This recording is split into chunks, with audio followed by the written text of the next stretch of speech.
Ogłaszam konkurs, w którym do wygrania są 2 egzemplarze książki Filozofia dla zabieganych. Konkurs polega na stworzeniu kolażu przedstawiającego wybranego filozofa i poruszany przez niego problem filozoficzny. Grafikę należy opatrzyć krótkim opisem, kogo i co przedstawia.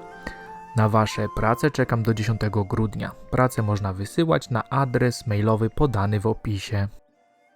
Bertrand Russell napisał żartobliwie o Arystotelesie, że jest trudny, bo jest próbą połączenia Platona ze zdrowym rozsądkiem, a Platon i zdrowy rozsądek nie łączą się zbyt łatwo.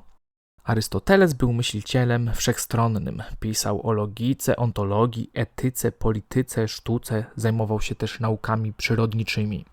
Tematem dzisiejszego odcinka jest przyjaźń, o której przeczytać możemy w etyce nikomachejskiej. Arystoteles uważał człowieka za istotę społeczną, w której naturze jest żyć z innymi ludźmi. Jedną z relacji, w którą możemy wejść z innymi, jest właśnie przyjaźń. Pisze o niej tak. Jest ona bowiem pewną cnotą lub czymś z cnotą związanym, a ponadto jest czymś dla życia najkonieczniejszym, bo bez przyjaciół nikt nie mógłby pragnąć żyć, chociażby posiadał wszystkie inne dobra. Przyjaźń dopomaga młodzieńcom do unikania błędów, starszych otacza opieką i uzupełnia ich pracę w tym, co przerasta ich nadwątlone siły. Ludzi w kwiecie wieku pobudza do większych czynów.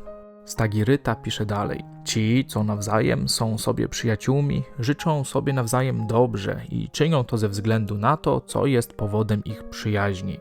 I tak filozof wyróżnia 3 rodzaje przyjaźni. Pierwszy rodzaj to przyjaźń ze względu na korzyść. Ludzie więc, którzy są sobie nawzajem przyjaciółmi, gwoli wynikającej stąd dla nich korzyści, nie żywią dla siebie uczuć przyjaznych ze względu na osobę przyjaciela, lecz tylko o tyle, o ile dla każdego z nich wynika stąd jakieś dobro.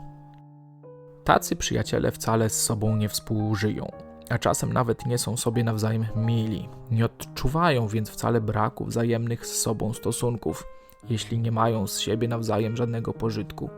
Są sobie bowiem nawzajem o tyle tylko mili, o ile spodziewają się po sobie jakiejś korzyści. Kolejny typ to przyjaźń ze względu na przyjemność. Podobnie ma się rzecz z tymi, którzy są sobie przyjaciółmi ze względu na wynikającą stąd dla nich przyjemność.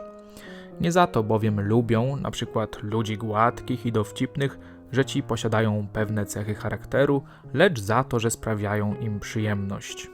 Arystoteles stwierdza, że ten typ przyjaźni charakteryzuje zwłaszcza ludzi młodych. Zdaniem filozofa młodzież goni za namiętnościami, za przyjemnościami ulotnymi. Szybko zmieniają się młodym ludziom gusta, więc i przyjaźnie są krótkie. Tak Stagiryta podsumowuje te 2 rodzaje przyjaźni. Te więc stosunki przyjacielskie są przypadkowe.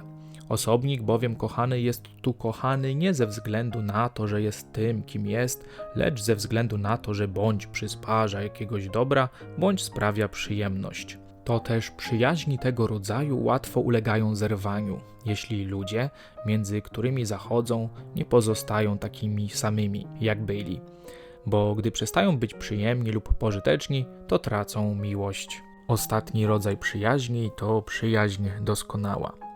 A doskonałą formą przyjaźni jest przyjaźń między ludźmi etycznie dzielnymi i podobnymi do siebie w dzielności etycznej.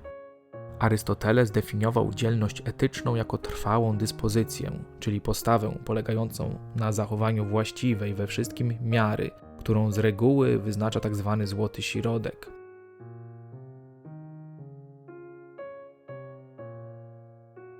Dzielność tę nabywa się drogą przyzwyczajenia. Postępując dobrze, stajemy się dobrzy.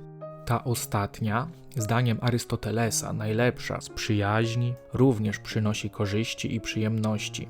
Ale są to korzyści i przyjemności wyższego rzędu, pomagające nam stawać się lepszymi ludźmi.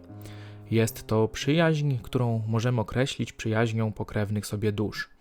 W przeciwieństwie do 2 pozostałych jest to przyjaźń, w której drugi człowiek jest celem samym w sobie, a nie jedynie środkiem do celu. Jego szczęście jest naszym szczęściem, a jego porażki są naszymi porażkami.